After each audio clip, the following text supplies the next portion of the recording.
Hi friends, good morning. मैं Chandan Kumar प्री-12 classes के online segment में आप समस्त छात्र छात्राओं का फिर से एक बार स्वागत करता हूं। दोस्तों, आज के क्लास में हम लोग जीव विज्ञान की प्रमुख शाखाओं में किसका अध्ययन किया जाता है या उसका अध्ययन क्षेत्र क्या है, इसके बारे में पढ़ेंगे। यह टॉपिक आगामी NTPC, railway group D exam तथा अन्य जिन किसी भी एग्जाम में जनरल साइंस के प्रश्न पूछे जाते हैं उनके लिए काफी महत्वपूर्ण है तथा जीव विज्ञान की प्रमुख शाखाओं में किसका किसका अध्ययन किया जाता है, यह एक आम पाठक के लिए, आम छात्र के लिए भी बहुत आवश्यक है। इसलिए इस वीडियो को शुरू से लेकर के अंत तक ध्यान से देखें और महत्वपूर्ण पॉइंट को जरूर नोट करें। तो आज के क्लास को शुरू करते हैं। पहला है साथियों एपी कल्चर। याद रखेंगे, जीव विज्ञान की एक शाखा है, एक ब्रांच है।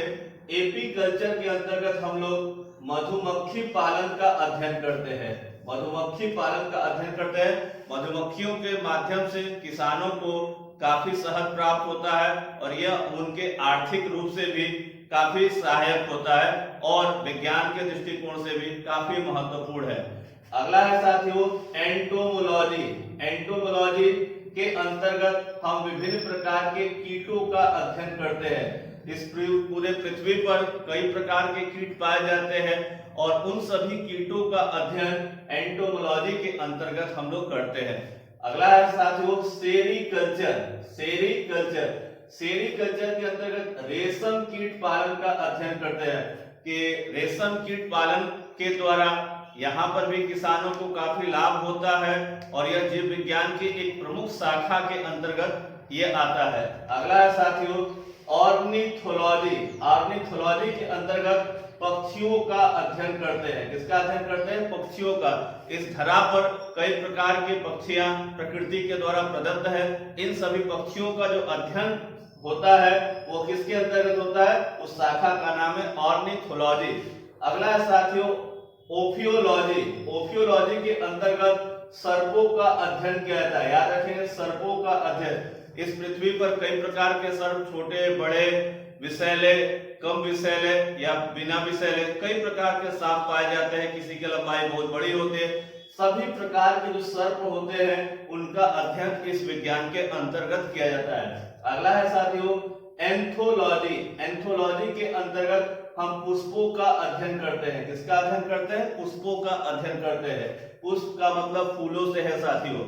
अगला है साथियों पोमोलॉजी। पोमोलॉजी के अंतर्गत फलों का अध्ययन करते हैं। कई प्रकार के फल पाए जाते हैं और इन सभी प्रकार के जो फलों का जो है अध्ययन है वो पोमोलॉजी के अंतर्गत करते हैं। इन सभी के अध्ययन क्षेत्र के अंतर्गत एक खासियत होती है कि उसके अध्ययन से उसका विकास, उसका संरक्षण, परिवर्धन की व्यवस्था आसानी से होती है और ऐसे छात्र जो उनकी इस क्षेत्र में रुचि होती है उनको इस अध्ययन से काफी लाभ मिलता है। अगला है साथियों PC culture. PC culture exam में कई बार पूछा गया है, तो याद रखेंगे मत्स्य पालन का अध्ययन। मतलब मत्स्य पालन, मछली पालन का अध्ययन किया जाता है। मछली पालन यह एक बहुत बड़ा आर्थिक घटनाक्रम होता है। इससे काफी लाभ भी प्रदान होता है। दुनिया के कई ऐसे देश जिनकी जीविका का मुख्य स्रोत कुछ और नहीं, मत्स्य पालन ही है। मछली को बेच करके ही उनकी आर्थिकी होती है। तो याद है पीसी कल्चर साइंस की वह विधा है जिसमें हम मत्स्य पालन का अध्ययन करते हैं। अगला है साथियों इक्थियोलॉजी। इक्थियोलॉजी के अंतर्गत मछलियों का अध्ययन करते हैं। देखिए यहाँ मछली पालन का अध्ययन करना है, यहाँ क्या है? मछलियों का अध्ययन करें। इस कई प्रकार की मछलियां पाई जाती हैं, उनमें क्या खासियत होती है, क्या विशेषताएं हैं, उन सब के बारे में हम इसके अंतर्गत पढ़ते हैं इक्थियोलॉजी। अगला है साथियों ऑस्टियोलॉजी। ऑस्टियोलॉजी के अंतर्गत अस्थियों, हड्डियों का अध्ययन किया जाता है। अगला है ओडोंटोलॉजी। ओडोंटोलॉजी के अंतर्गत दांतों का अध्ययन किया जाता है। याद रखें किसका अध्ययन? दांतों का। अगला है सौरोलॉजी। सौरोलॉजी के अंतर्गत छिपकलियों का अध्ययन किया जाता है। छिपकलियां छोटे से लेकर के काफी बड़ी बड़ी छिपकलियां इस पृथ्वी पर पाई जाती है। उन सभी प्रकार के छिपकलियों का जो अध्ययन है वो सौरोलॉजी के अंतर्गत है। अगला साथियों एर्केनोलॉजी। एर्केनोलॉजी के अंतर्गत मकड़ियों का अध्ययन किया जाता है। मकड़ियों का अगला है न्यूरोलॉजी। न्यूरोलॉजी काफी इंपॉर्टेंट है, इसे कई बार पूछा गया है। न्यूरोलॉजी, इसके अंतर्गत तंत्रिका तंत्र का अध्ययन, नर्व सिस्टम के बारे में स्टडी किया जाता है साथियों। अगला है पैथोलॉजी। पैथोलॉजी के अंतर्गत रोगों की प्रकृति, लक्षणों एवं कारणों का अध्ययन किया जाता है। डॉक्टर जब इंसान बीमार हो जाता है तो वो कई प्रकार के टेस्ट लिखता है, उन सभी टेस्टों को पैथोलॉजी में ही उन टेस्टों को किया जाता है। अगला है साथियों साइटोलॉजी। साइटोलॉजी के अंतर्गत कोशिकाओं का अध्ययन किया जाता है। और अगला है साथियों वायरोलॉजी। वायरोलॉजी के अंतर्गत विषाणुओं का अध्ययन किया जाता है। कई प्रकार के विषाणु पाए जाते हैं, उन सभी विषाणुओं का अध्ययन विज्ञान की शाखा वायरोलॉजी के अंतर्गत करते हैं। साथियों हाइकोलॉजी। हाइकोलॉजी के अंतर्गत शैवालों का अध्ययन किया जाता है। विभिन्न प्रकार के शैवाल पाए जाते हैं, उन सभी शैवालों का हाइकोलॉजी के अंतर्गत अध्ययन किया जाता है। अगला है सार्कोलॉजी। सार्कोलॉजी के अंतर्गत पेशियों का अध्ययन किया जाता है। किसका अध्ययन किया जाता है? पेशियों का अध्ययन किया जाता है। अगला है हीमेटोलॉजी। क्या है? हीमेटोलॉजी।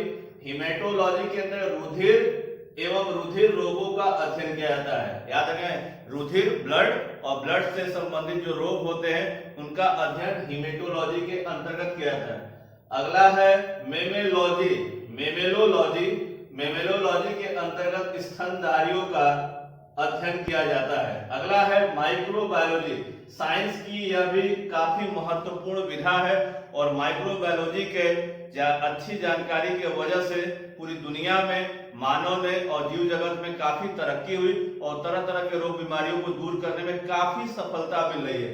तो याद रखो माइक्रोबायोलॉजी। माइक्रोबायोलॉजी में सूक्ष्म जीवों का अध्ययन किया जाता है। किसका अध्ययन? सूक्ष्म जीवों का अध्ययन किया जाता है। अगला है ट्रोमेटोलॉजी। ट्रोमेटोलॉजी में घाव का अध्ययन किया जाता है। वुंड, घाव को अंग्रेजी में वुंड कहते हैं, जो विभिन्न प्रकार के घाव इंसान जीव जंतुओं में पाए जाते हैं, उस पे अच्छे तरह से रिसर्च जो हो पाता है तो वो ट्रोमेटोलॉजी के अंतर्गत अध्ययन होता है। अगला है मायोलॉजी। मायोलॉजी के अंतर्गत मांसपेशियों का अध्ययन किया जाता है। अगला है हिस्टोलॉजी। हिस्टोलॉजी के अंतर्गत ऊतकों की रचना का अध्ययन कर, ऊतक जिसे अंग्रेजी में टिश्यू कहते हैं, उन सभी टिश्यू का क्या है? अध्ययन हिस्टोलॉजी के अंतर्गत किया जाता है। अगला है पीडियाट्रिक्स। इसे भी मोस्ट इंपोर्टेंट है, ये कई बार पूछा गया है कि पीडियाट्रिक्स के अंतर्गत किसका अध्ययन किया जाता है? तो यार शिशु रोग का अध्ययन किया जाता है। किसका? शिशु रोग, बच्चों से संबंधित रोग होते हैं। अगला है ऑन्कोलॉजी। इसे भी कई बार पूछा गया है, मोस्ट इंपोर्टेंट करेंगे। ऑन्कोलॉजी के अंतर्गत कैंसर संबंधी रोगों का अध्ययन किया जाता है। कैंसर एक काफी घातक बीमारी है, पर उसका सही समय पर पता हो जाने पर इसका इलाज संभव हो पाता है। याद है, ऑन्कोलॉजी में कैंसर संबंधी रोगों का अध्ययन किया जाता है। अगला है फाइकोलॉजी। फाइकोलॉजी के अंतर्गत शैवालों का अध्ययन किया जाता है। साथियों 2 बार हो गया है। अगला है डेंड्रोलॉजी। डेंड्रोलॉजी के अंतर्गत वृक्ष एवं झाड़ियों का अध्ययन किया जाता है। अगला है साथियों सिल्वीकल्चर। सिल्वीकल्चर। सिल्वीकल्चर के अंतर्गत काष्ठी पेड़ों का संवर्धन का अध्ययन होता है। किसका? काष्ठी पेड़ों का संवर्धन का अध्ययन किया जाता है।